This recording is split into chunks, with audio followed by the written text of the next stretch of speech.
face of agriculture is changing rapidly today.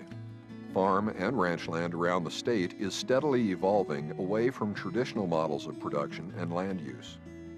With many new residents coming into agricultural areas, people are often interested in raising non-traditional species on their smaller acreages. The challenges and potential rewards involved with such a venture are quite complex.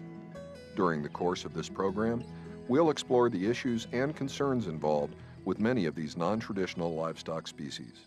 Alternative livestock operations can allow us to concentrate on quality rather than numbers and gain a return that will enable us to stay in business for the long haul rather than trying to gamble the cattle markets every year. We usually define non-traditional or alternative livestock as anything that doesn't fit into the cow, hog, sheep, horse, and chicken categories. However, we'll also look at traditional species that are raised using non-traditional production methods. We'll see examples of this with pasture-fed chickens and goats. If you're going into an alternative livestock market, you might need to do considerably more planning. You need to create a business plan. You need to take a look at, prove to the banker that you've done your homework in marketing, that you have a market established, someone is going to buy your product, you have a plan on how you're going to process, distribute, where the figures are going to come from to make this business fly. Next, you need to resolve any zoning issues and neighbor relation issues that may exist. Check in with your neighbors to let them know your plans. In the country, good neighbor relations are priceless. Also, you need to arrange for veterinary support. Don't assume that the town veterinarian can handle an ostrich along with their dog and cat clientele. One of the last steps in preparation involves the physical arrangements of your facility. Each species has very specific needs in terms of handling and care facilities. This video will cover some of those basic needs, but your own research will be most important as you design your facility. A person must really research and do their homework before getting the animals, know how to feed them, know what the environmental conditions are going to affect them and how they're going to affect them. Know for sure the handling facilities that you're going to need. You need to be able to look at the big picture before you actually get into the business, because if you have to drive 8 hours to get a bison slaughtered, that might not be economically feasible. Now on to some specific alternative livestock species and their particular concerns. Bison are a very unique animal in that there is the opportunity to utilize a great portion of the animal. Not only is there a market for the breeding stock, we wouldn't sell breeding stock if there wasn't a market for the meat end of the business. And actually the meat end of the business has developed into a very fine market. We can look at other portions of it. Of course, the hides are very attractive. Once you take a nice winter hide off and you have it tanned, it can bring between $850 to $1,100 or $1,200. But then you can also sell the skull, and that brings somewhere in the neighborhood of $100 to $125.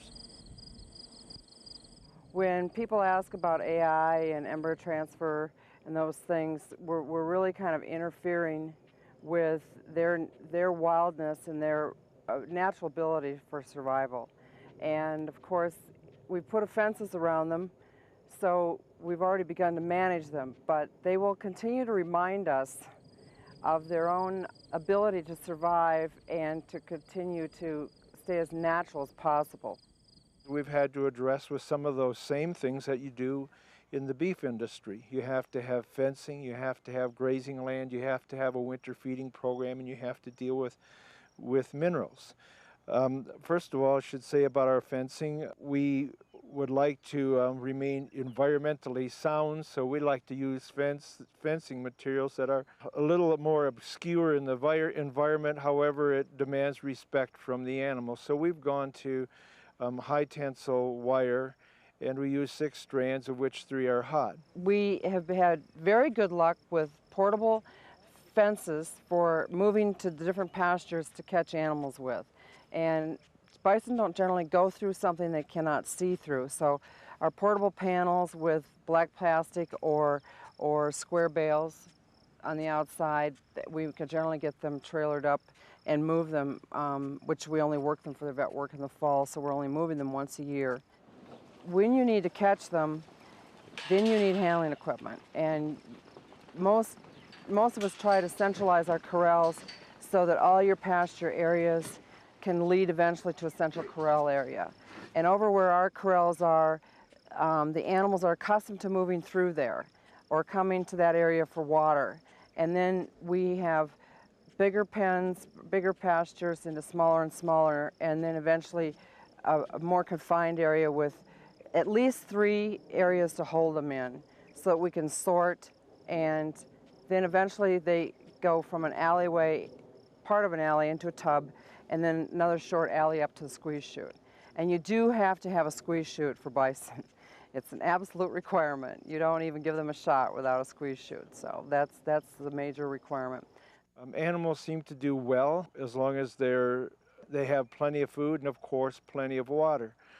We do make hay, and during the winter time, our animals are on a feeding program with hay. We use a grass alfalfa and grass. The advantage with grass management and bison is that we calve in the spring. We don't force calving up into January and February. They calve when they should be calving, or is what we think was when they should be calving, when you have fresh green grass and when you have the best climatic conditions for calving. One of the major things that we need to be concerned about with bison is concern of regulatory diseases, and these are primarily brucellosis and tuberculosis. These are 2 diseases that infect cattle in general, including bison, and brucellosis primarily causes abortion in these animals. Tuberculosis is also another disease that does infect bison. Historically, it was of concern because it can be transmitted to humans and can cause severe disease in humans, especially, again, a respiratory disease. Another disease that is of particular concern in bison is a disease called malignant catarrhal fever. And it is a particularly concerning disease because it can rapidly progress through a herd of bison, and it also has a very high fatality rate in bison. Malignant catarrhal fever is caused by a virus. It's believed to be caused by a virus that's carried by sheep, and so any exposure of bison with sheep potentially will cause transmission of this virus to the bison. Some of the bison, when they become infected, will show clinical signs of the disease, and the initial signs are a high fever, they'll go off feed, they'll become very ill, and generally these animals die within 24 to 48 hours of a very severe enteritis with diarrhea. There is no specific treatment for malignant catarrhal fever, and invariably we're looking at fatality rates up over 90%. So it is very important that you're knowledgeable about these and you work with your veterinarian in establishing your herd status and maintaining a free status.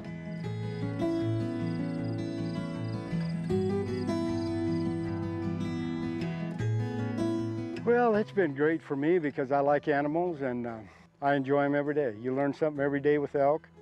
It's just a fun business if you like animals and you like agriculture.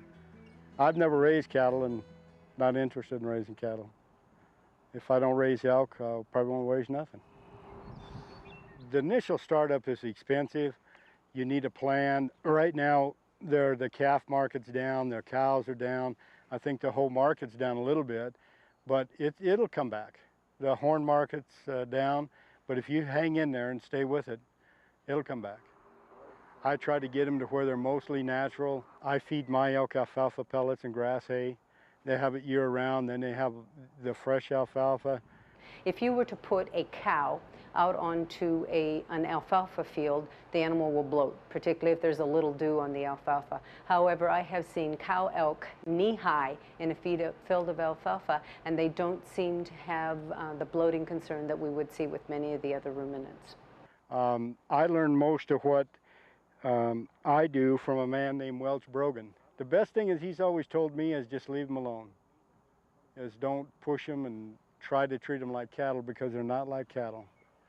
After the rut, if the animal is good condition going into rut in usually in October, let's just use that, it has to go in good condition during that time because during the rut the animal eats very little. And when it comes out of the rut, They are sensitive, they are photoperiod sensitive, and you will see that with the elk as well as with the bison, their metabolism, their metabolic rate actually decreases and they eat less. And this is part of the natural process to evolve in the winter and the late fall. There's not much there in the early spring. And so with the short light, they eat less, their metabolism is less. And so here you have an animal that has gone into rut, and if it's gone into rut in very poor condition, it comes out of rut now, and now the metabolism is lower. Even though you're pouring the coals to the animal and feeding them as much as you can, we may have the winter death. It may not survive through that period.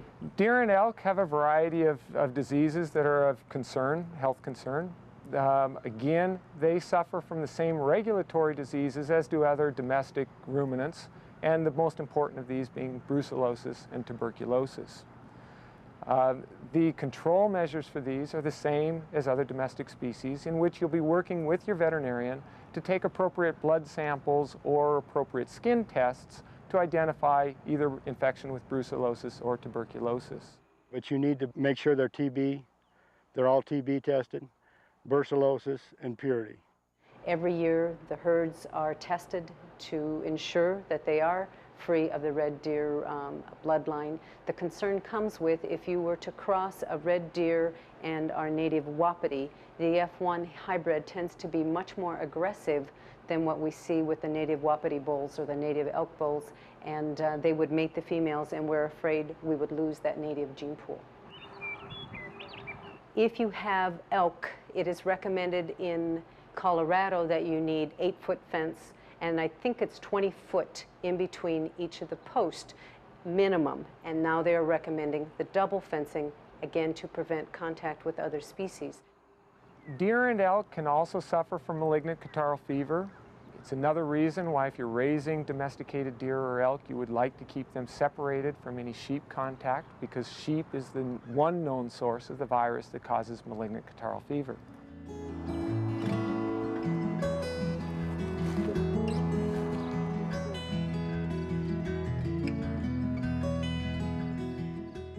Well, what's all this for? Why do people raise ostrich? And the real answer is they're raising them for meat and leather in the United States.